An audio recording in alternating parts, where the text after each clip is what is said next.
అలా పచ్చి రొయ్యలు గోంగూర వండుతున్నాను. మిరపకాయలు వేస్తున్నాను, గోంగూర వేస్తున్నాను, అట్టలు 2 వేస్తున్నాను. రుచి గోంగూరదే. ఇది ఇంకా ఉడకలేదు, ఇంకా ఉడకాల. రొయ్యలు ఎత్తాను, ఉప్పు కారం పెట్టేసి శుభ్రం కడిగి పసుపు వేసి కడిగి ఫ్రిడ్జ్లో పెట్టాను. నేను ఈ కప్పుతోటి ఒక కప్పు రొయ్యలు తీసుకున్నాను. ఇది నీరంతా దగ్గర ఎగిరిపోయిన వరకే మనం అలా వేస్తున్నాం.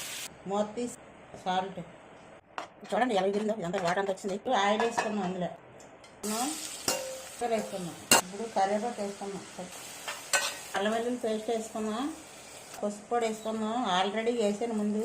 ఇంకా ధనియాల పొడి, ఇది జీలకర్ర పొడి, మసాలా, కొద్దిగా కారం, ఒక 2 టమాటీలు వేసాను, రొయ్యలు వేసాను. అంతే కొద్దిగా వేస్తున్నాను. రొయ్యలు వేసుకున్నాము. అందులో ఉడకబడదాం. ఇప్పుడు కొత్తిమీర వేసుకున్నాం.